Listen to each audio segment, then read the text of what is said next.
any of you listening, if you, especially if you have 0 videos on your channel, your first video is not going to get views, period. It's not. Your first 10 are not going to get views. I can very confidently say that. So stop sitting there and thinking for months and months on end, and just get to work and start uploading. Like, all you need to do, this applies to people who have not uploaded videos but have dreams of being a YouTuber, is make 100 videos and improve something every time. Do that. And then on your 101st video, we'll start talking, like maybe you can get some views, but you know, your first 100 are gonna suck. There are very freak cases like Liza Koshy or Emma Chamberlain who have really good personalities, and it doesn't take them as many videos. And it's just like people who are 7'5" and making the NBA. Like, yes, there are freak cases you can find, but for the average person like us, you know, who don't have these exceptional personalities and, you know, backgrounds in filmmaking, just make 100 videos, improve something each time, and then talk to me on your 101st video. Well, the improve something each time is the tricky one.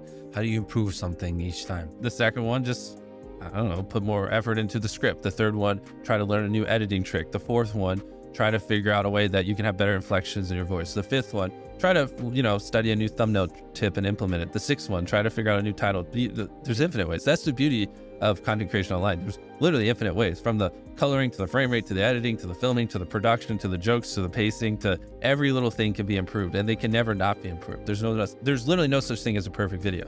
Don't really worry about what your niche is. Like, people get hung up on this, like, I don't know what to make videos about. It would be like a writer saying, I don't know what to write about, therefore I'm not going to write. Or like an artist saying, I don't know what my masterpiece is going to be, therefore I'm not going to hold a paintbrush. It's totally okay for your niche to emerge over time. Yes, you can take a very calculating route and plot it out in advance and be like, okay, this is my path. Or you can do what I recommend, which is just start making videos on YouTube about whatever you enjoy, whatever you want. If I was starting on YouTube, I wouldn't really worry about the niche thing. I just think, you know what? Let me make videos about the things that I enjoy, maybe some close-up magic because I'm not a total loser. Maybe like iPhones, maybe like, you know, my favorite pen, maybe like, you know, tips of getting started on YouTube, maybe life as a medical student, maybe like whatever experiences in my life that I enjoy talking about and that I think I could teach on the internet. That is the stuff I would start making videos about. And over time, as you start making videos about things that you enjoy, the audience starts to resonate with some of those things. And so your niche ends up emerging over time. I never thought I would be a productivity YouTuber, but I seem to have become a productivity YouTuber because that niche just sort of emerged over time. It was not forward planned in advance. And so if you've got a lot of interest, if you've got a lot of things you're interested in, or even if you don't know what to talk about on YouTube, just start making stuff and you will figure it out. Don't be one of those writers who says, I don't know what my bestseller book is going to be about, therefore I'm not going to write a single word. It's the same with YouTube. Who cares if you don't know what your niche is? Your niche will change over time. I started off making videos for medical school applicants. I now no longer care about medical school applicants in terms of making videos, and therefore it just sort of changes over time. So don't worry about it. Don't overthink it. Just make the videos that you enjoy at the start. Strongest call to action is to watch another video, because now all of a sudden your channel went from, like, say 8 minutes of watch time to 16 minutes of watch time if they watch another one. And it shows that this person is in your little watch web. It also gives you another ad impression. Like, that is the metric that YouTube cares about. Sure, you can ask them to comment, you can ask them to like, that's totally fine. But watching another video exposes them to more of your content and shows YouTube, I am a channel that keeps people on this platform for 16 minutes rather than just 8 minutes. Yep, that's incredibly well said. And for everyone listening, 2 call to actions, it sounds like. One in the first third, then maybe the like. You don't want to ask somebody to watch another video and leave your current one. Yes. And the outro, just to clarify, is watch another. Correct, yes. As opposed to decision fatigue of like, watch, comment, Exactly. subscribe. Yeah, people don't do any of those. It's a meaningless call to action. Patty Galloway was talking about the ideas of your video, and then he was also talking about the titles. When it comes to ideas, and this is something we do, I just don't think we've talked about it enough. No, for sure. He said to think of 100 ideas, bring it down to the top 10, and then choose one. He goes, I can't believe when people think of one video idea and they just go and make it. Keep in mind, he's working with like Mr. Beast. He's working with people who require a like killer video idea. The point is, ideas matter so much on YouTube. Start with volume and then work your way in to the best ones. You know, transitioning from a video idea to actually landing on a title. When Patty was talking about titles, it's just crazy how just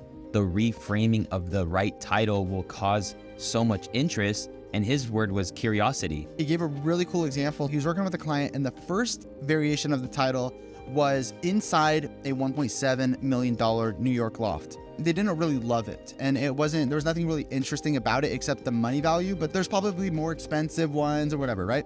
So then they changed it to, I found the best loft in New York, and they liked it better. They thought it improved.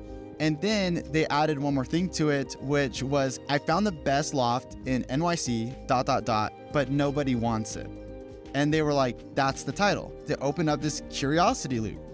If it's the best loft in New York City, why does nobody want it? How can you breed curiosity into that?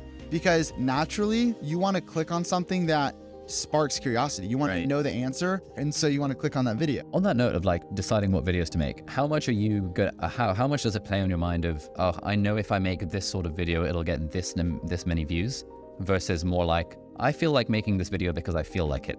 And sort of that, to me, that's always felt like a bit of a spectrum of like doing things because I feel like it versus doing things because I know they'll perform well.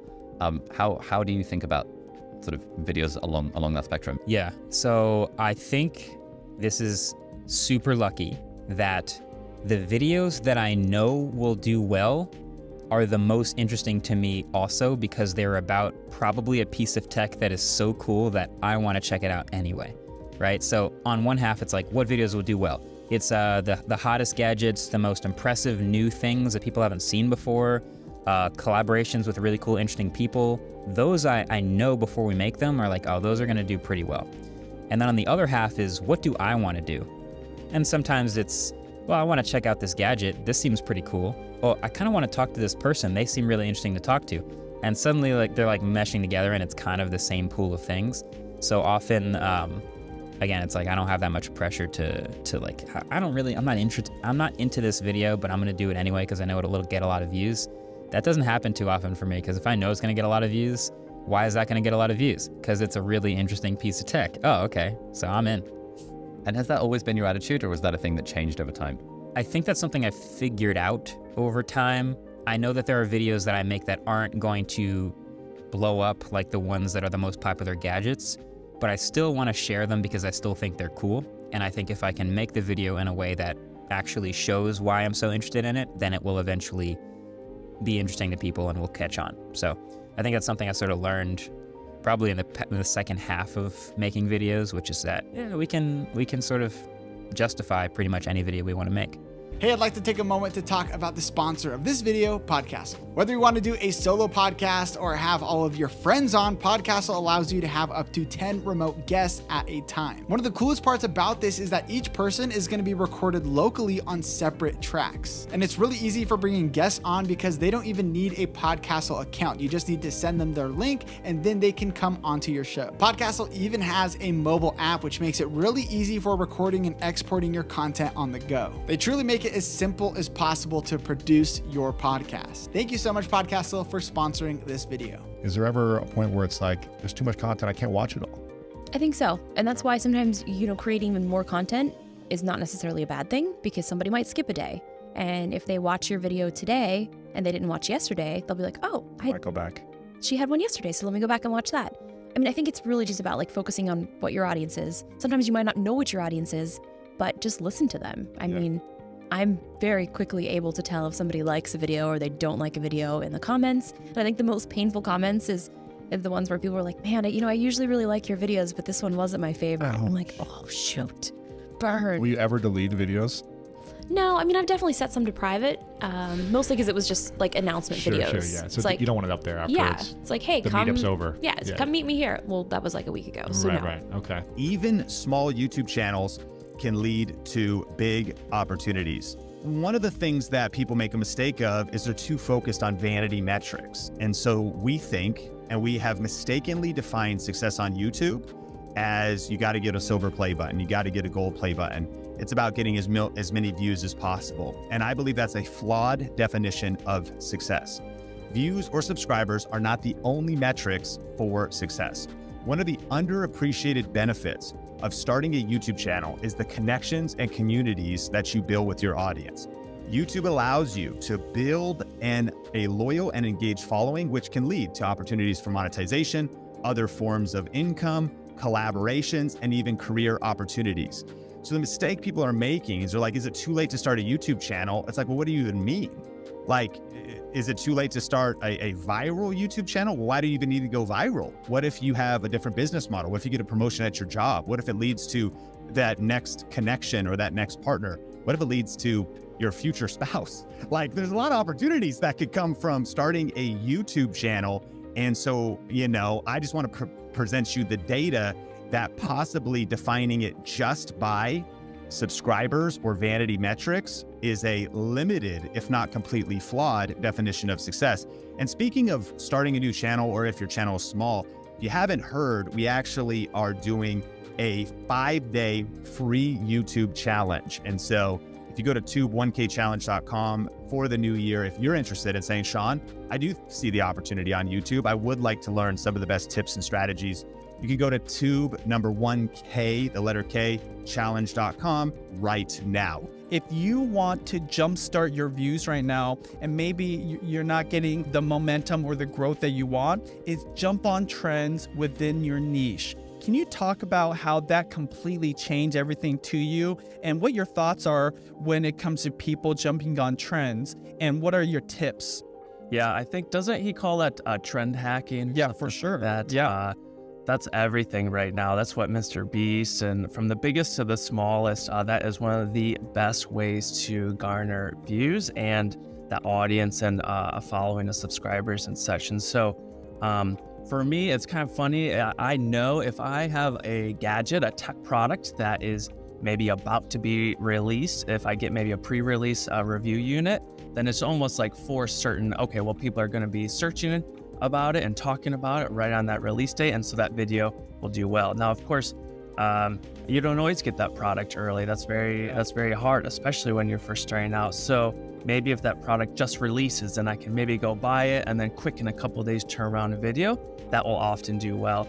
Another thing is seeing that wave or that trend, the virality of something before it hits. I was on that wave right before it started to take off.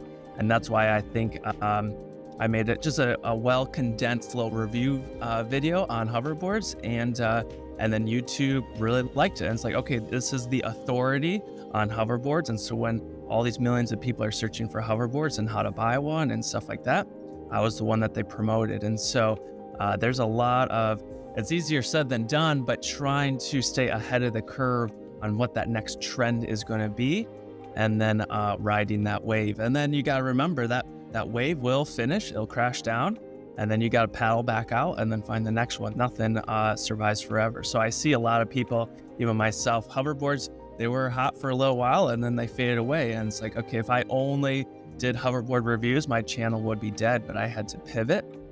And I like all things tech anyway, so that was kind of a natural fit. But yeah, always looking for that next wave is really key. So what's the secret to creating a good short? A lot of B-rolls. Everything that I state, I have a B-roll. And then the doctor came in with this interesting device, and I show the device. So every phrase has to be supported by footage that shows what's going on. And the more relevant the footage is, the better it is for the video. They have to be as relevant as possible, because sometimes we go to Shutterstock and we're talking about, a lot of students in the US, and then we have these faces that we've seen everywhere, like plastic acting, I don't know. You see, they're not relatable because they're actors and the production quality is amazing. But this is not what works for shorts. Something that's raw, something that is filmed with an iPhone, maybe worse quality. This is what people are looking for in that type of content. We experimented a lot with repurposed videos from YouTube. You can just tell that this video was not made for shorts. And you're like, why should I bother if the creator didn't bother creating a short specific video? And we noticed that once I switched to creating content specifically for short videos, that the traction has been tremendous. There's such a tendency, especially in a world where you're able to count your views in real time, that if it doesn't work today, it's never going to work. And, I talked to Jimmy, Mr. Beast, about this a lot. I spent 7 years making videos before he had one that broke 1,000 views or something extraordinary like that. And now he's doing 1 billion views a month. Or my brother Van, who's the most brilliant mind on all of YouTube. And Van had this initial explosion of interest because he and I worked so hard to promote his first videos. And then I explained to him, I was like, look, it's all going to go away. You're going to find your baseline, then you're going to build from there. and he's been consistently uploading for a year, making the best work he can make. And now he's really building out what is going to be a successful long-term career, making videos and putting them on the internet. Yeah, and I it's really think cool to watch that. it's extremely unsexy. It's extremely uninteresting, and no one wants to hear that it takes time, but it takes time. And I think if it's something that, especially if you're young and just getting into this, you don't want to invest. But patience is really the most undervalued aspect of succeeding in the world of media today. You have all the agency in the world. You don't need anything from anyone. But if you're not willing to commit the time to it, you're never going to find that success.